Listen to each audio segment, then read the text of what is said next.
MPs are worried about the cash ban as it gets one step closer to law. Let's have a look. Hello everyone, I'm Florian Heise and welcome to another episode of Heise Says. Steadily working through my stein of coffee, and I thought we'd look at this article from the Sydney Morning Herald. It's to do with the cash ban. Now coalition MPs have raised concern over the new cash ban because it's gone through the party and it's going to go to the House of Reps. So frankly, this is going to be a threat to a lot of regional MPs. Will you vote for him again if it gets through, if you're disgusted in it? Let me know in the comments, guys, if this would affect your decision on the next election. If this is enough of a one policy, if this one policy is enough to swing your vote. Be interesting to see. So a security crackdown on cash payments has sparked another rebuke to the Morrison government from its own MPs over its policies, in a warning drafted against drafting laws that impose red tape and push up costs for businesses. Well, yeah, exactly.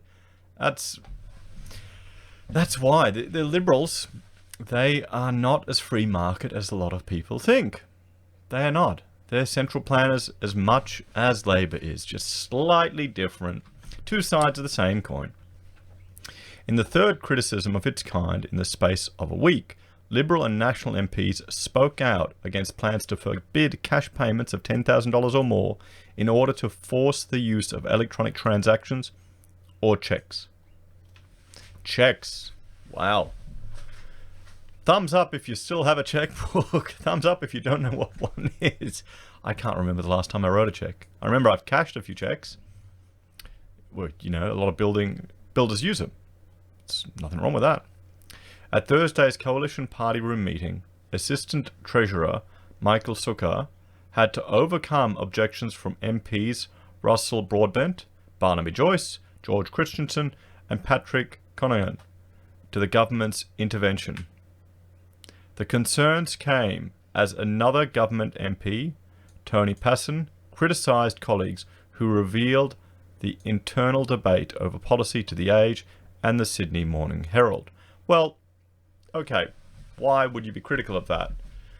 Parties are not a united front. I would be much happier knowing, well, because I'm opposed to this cash ban, I'm very happy that these ministers have raised a kerfuff about it. And of course, they want to make the public aware that they're not happy with it, which is smart on their part. Maybe we'll forget about good old George's trips overseas all the time. The proposed ban on cash payments above $10,000, first announced by the coalition more than 12 months ago, was labelled an attack on the basic liberty of free exchange by free market think tank, the Institute of Public Affairs. Notice how in this article they're labelled a free market think tank, which I think is a very fair and reasonable position to take and way of identifying the IPA. Under the laws, businesses would face criminal and civil penalties from next year if they made or accepted cash payments greater than $10,000 amid a crackdown on lost tax revenue. See, this is what it all is. It's just a revenue-raising stream of the government. Rather than the coalition government, the Liberal government, pushing to make it easier for businesses, they're adding more stuff that is a pain in the ass. That's the problem. National MPs argued in the meeting the measures were too extreme and would hurt small businesses, including tradesmen. One Nation has declared it will not support the measure, with Senator Pauline Hanson a long-standing critic of the laws. Effectively, if you are a person who keeps cash and uses it to buy a new small car, for example, you'll face the real threat of 2 years in jail and a fine that would likely exceed the value of the vehicle, Ms. Hanson said in a Facebook post last month. Yes, that's the thing. I mean, this is ludicrous. This is all about keeping people in the transaction, the electronic transaction system, so they can monitor all your transactions and so they can make more money. I think that's what it is.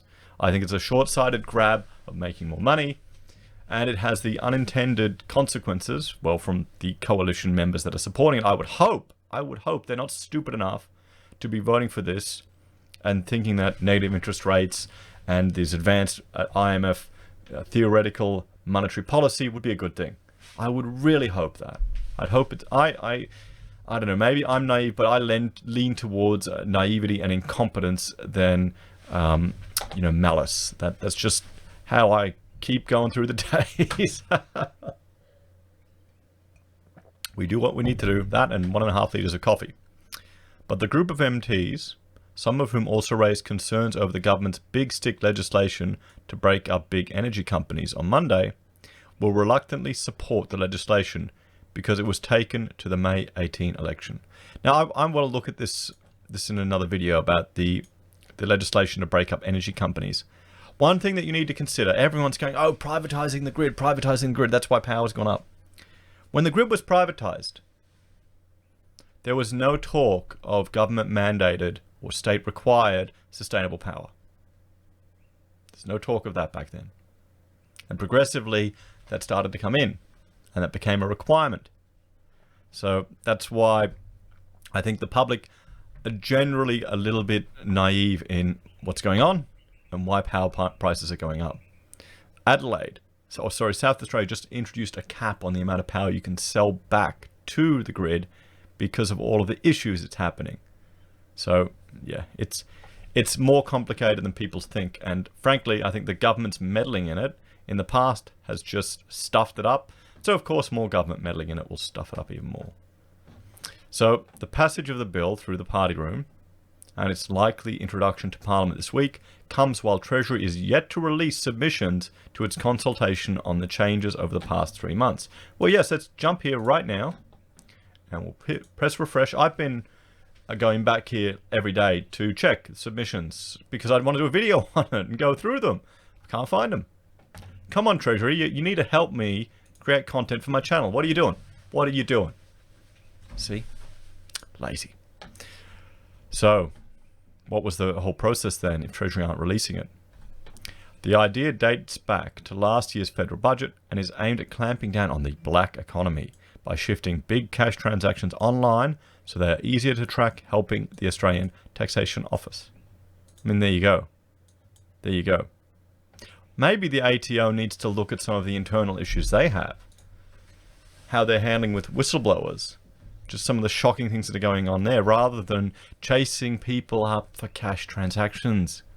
I mean, the money is staying in the economy. It's moving around. It's more efficient. It's more efficient moving around between people than sitting in bank accounts. But yeah, that's crazy. Crazy talk, Lauren. Too much common sense there. The measures have been criticised by some financial and business groups, with the Australian Chamber of Commerce and Industry saying they would do little to nothing to fight black market activity. Cash is legal tender, and its value must be protected, not undermined, ACCI said in a submission to Treasury. So, well, yeah, I mean, the problem is cash. We need cash to pay the taxes that were forced upon us. That's pretty much it. That's pretty much it. So, you know, will the government start accepting, I don't know, barter card dollars? Will they start accepting that, or these other things?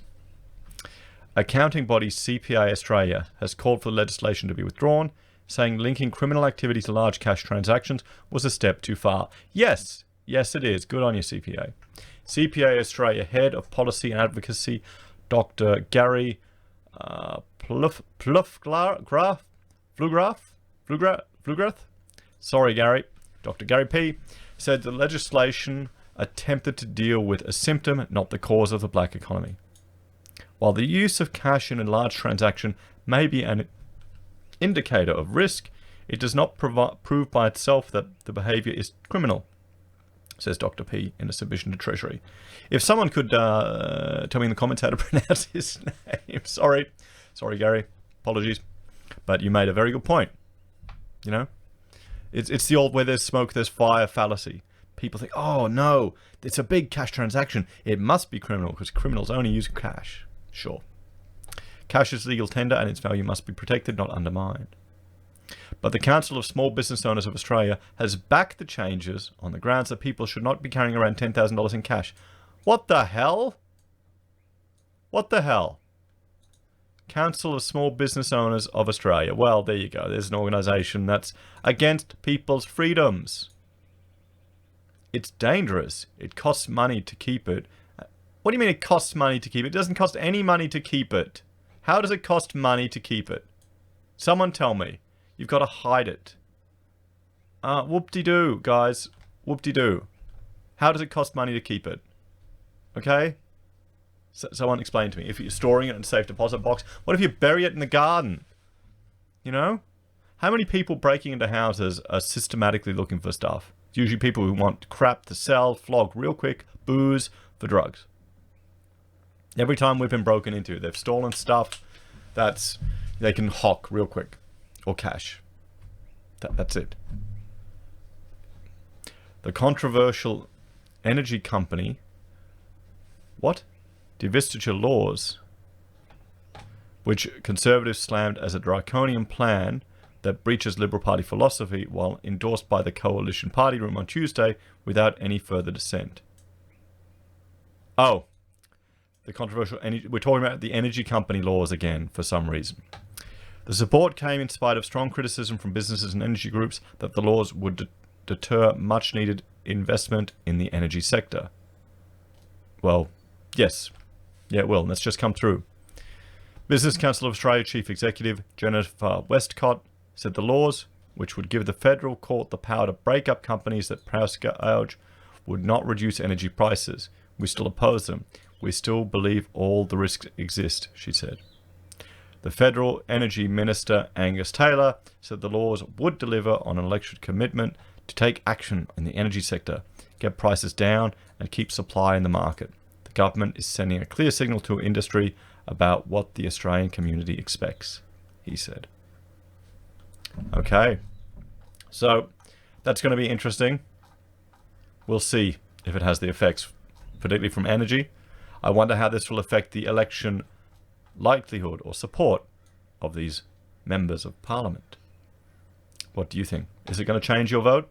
Do you think government, what is it, trust busting or breaking up these monopoly energy companies if they gouge the market, do you think that'll make any difference, that legislation? Or do you think it's another element of sovereign risk in a sector? We put so much in renewable energy, guys. It's not the answer. It's not the answer. Just think about that capital investment. If it had been put into energy production, maybe more centralized, larger capacity. Maybe nuclear. How about that? Anyway, guys, thanks for watching. Like, share, and subscribe. And I will see you all again next time. Take care.